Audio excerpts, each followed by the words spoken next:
kelompok 8 akan menjelaskan permasalahan penimbunan bahan bangunan. Permasalahan penimbunan bangunan ada 5. Yang pertama ini saya akan menjelaskan bagaimana bentuk sistem persamaan linier (SPL) untuk menyelesaikan permasalahan dengan menimbun barang bangunan di Indonesia. Yang pertama, jumlah barang yang ditimbun. Kedua, kapasitas penyimpanan gudang. Ketiga, permintaan pasar. Keempat, biaya penyimpanan. Yang kelima, harga barang. Yang keenam, harga bahan baku. Yang ketujuh, ekspektasi penaikan harga. Yang ke-8, biaya peluang. Yang ke-9, biaya transaksi. Yang ke-10, tingkat inflasi. Yang ke-11, kebijakan pemerintah. 12, bencana alam. Yang ke-13, siklus ekonomi. Baik, langsung ke permasalahan penimbunan yang kedua. Ini saya akan melanjutkan permasalahan yang kedua. Bagaimana menentukan titik equilibrium dalam penimbunan barang bangunan? Apa titik equilibrium dalam konteks penimbunan barang bangunan merujuk pada kondisi di mana jumlah barang yang diminta oleh pasar atau permintaan sama persis dengan jumlah barang yang ditawarkan. Penting titik equilibrium: yang pertama, stabilitas pasar; kedua, efisiensi; ketiga, pengurangan risiko. Titik equilibrium menjadi acuan penting dalam mengelola pemasukan dan permintaan barang bangunan.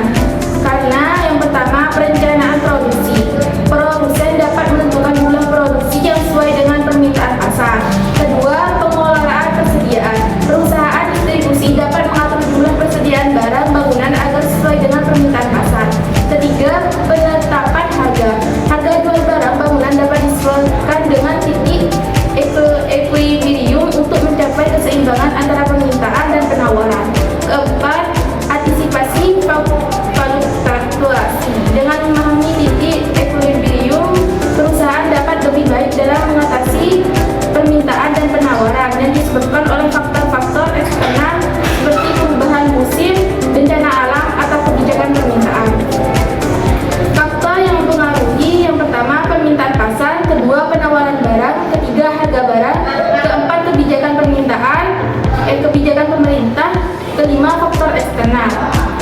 Baik, permasalahan selanjutnya akan diserahkan kepada lanjutkan penjelasan permasalahan dari pemateri sebelumnya, yaitu permasalahan yang ketiga, bagaimana memastikan keseimbangan antara persediaan dan permintaan barang pada titik equilibrium. Yang pertama, ada langkah-langkah yang perlu diambil untuk memastikan bahwa alokasi barang yang ditimbun di gudang sesuai dengan kebutuhan pasar.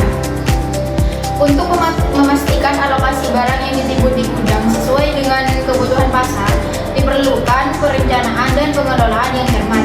Berikut adalah beberapa langkah yang dapat diambil. Yang pertama, ada analisis permintaan pasar, yaitu seperti riset pasar, forecasting, segmentasi pasar. Riset pasar yakni melakukan riset pasar secara berkala untuk memahami tren permintaan, preferensi konsumen, dan faktor-faktor yang mempengaruhi permintaan. Forecasting yaitu menggunakan metode peramalan dalam kurung seperti time series analysis, regresi, atau metode lainnya untuk memprediksi permintaan di masa depan.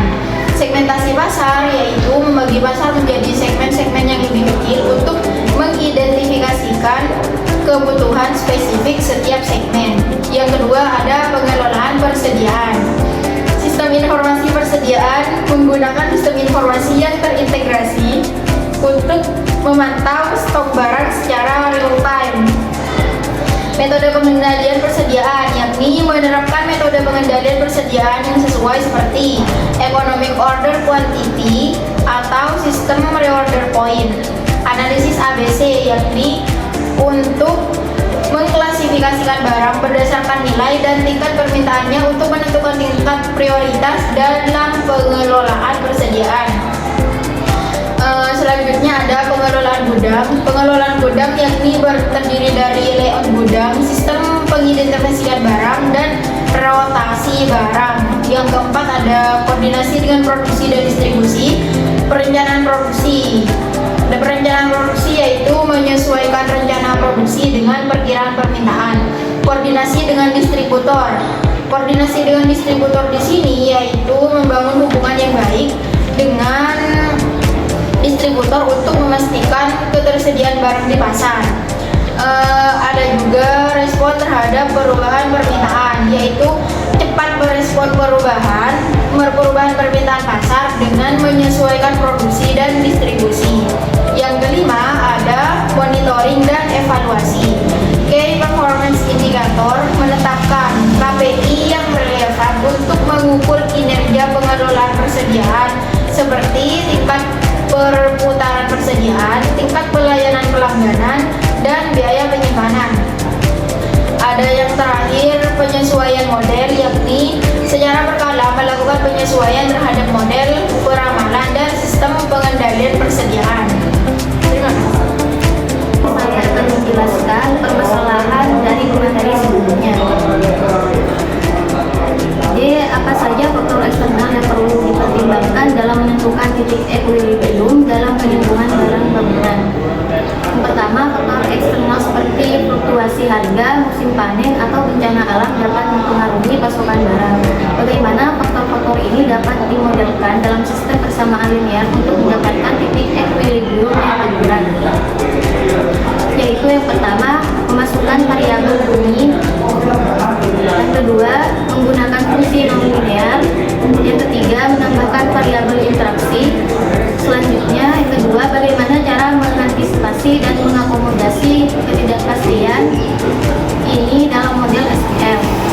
Yang pertama, analisis sensitivitas, yaitu ada ubah nilai parameter. Yang kedua, identifikasi variabel sensitif. Selanjutnya, skenario. Yang pertama ada skenario terbaik, yang kedua analisis setiap skenario. Selanjutnya ada model stokastik, yaitu yang pertama ada variabel acak, simulasi Monte Carlo, dan selanjutnya ada time series analysis, yaitu yang pertama identifikasi pola, yang kedua peramalan, dan yang selanjutnya ada pembobotan. Ada pembobotan untuk setiap skenario, nilai ekspektasi. Selanjutnya analisis regresi non-linear, hubungan non-linear, transformasi variabel. Yang ketujuh, sistem persamaan simultan, yaitu ada model yang lebih kompleks dan metode solusi menyeluruh. Saya akan menjelaskan permasalahan yang terakhir. Apa keterbatasan dari model SPL dalam menentukan titik equilibrium pada penimbunan barang bangunan Indonesia? Satu, asumsi linear. Yang kedua, tidak menangkap dinamika. Yang ketiga, tidak menampung variabel kualitatif. Yang keempat, tidak perhitungan interaksi kompleks.